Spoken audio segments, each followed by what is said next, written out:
Vous pensez que les héros de Legends of Tomorrow ont intérêt à se serrer s'ils veulent tous rentrer? Ça tombe bien, nous aussi. «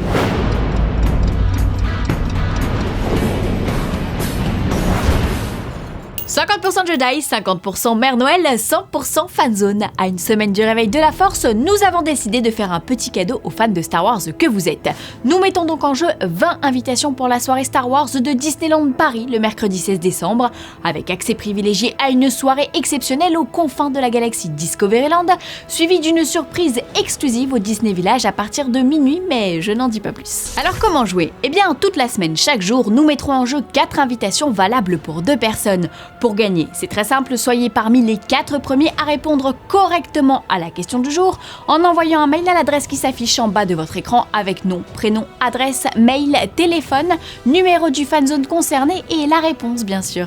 La bonne réponse, tant qu'à faire. Voici donc la question de ce fanzone numéro 510. Comment se nomme le nouveau droïde tout rond aperçu dans les bandes annonces du Réveil de la Force? À vous de jouer et rendez-vous demain pour une nouvelle question. Que la Force soit avec vous.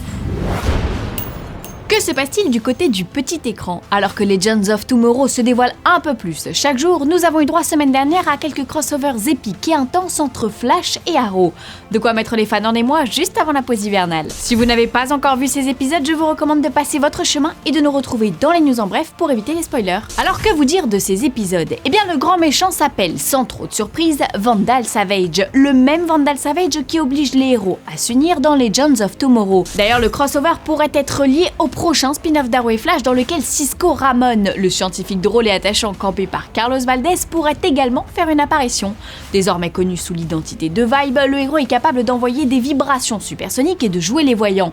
Des pouvoirs qui pourraient être diablement efficaces face à l'infâme Vandal Savage.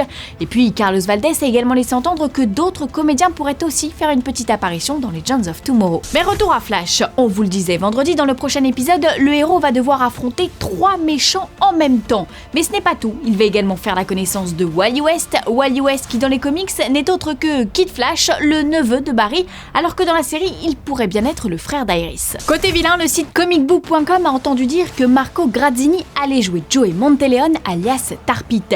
Ce jeune baron de la drogue, capable de se projeter dans des objets et de les animer, a eu la mauvaise idée de rentrer son esprit dans une cuve de goudron. Voilà donc le résultat. Ça donne pas très envie de se prendre des pains. Non, parce que le goudron, ça vient du pain.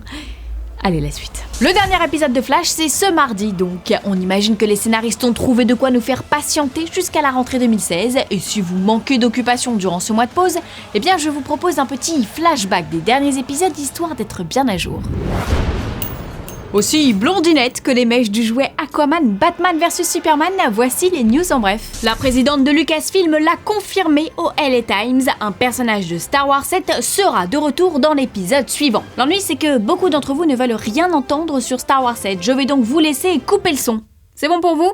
Allez, c'est parti. Il s'agit donc de Captain Phasma, jouée par une Gwendoline Christie complètement dissimulée sous son armure. Cette vilaine devrait botter les fesses de pas mal de nouveaux héros dans la galaxie. Je sais pas vous, mais moi ce retour du capitaine, ça me fait tousser. Non, parce que je suis phasmatique.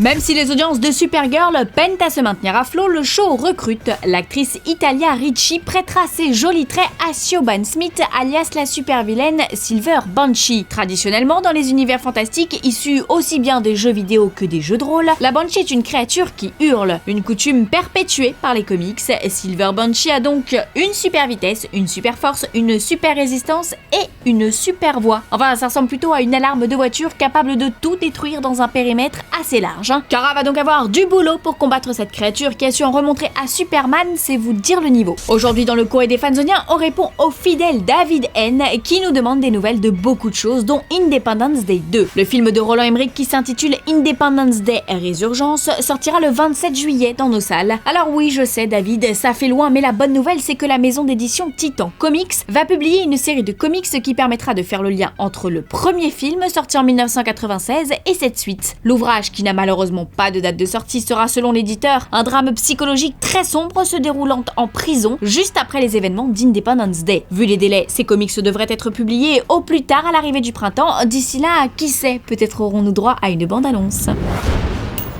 Fanzone, c'est fini pour aujourd'hui, mais vous pouvez nous retrouver sur YouTube en vous abonnant à la chaîne Fanzone et à la chaîne Allociné.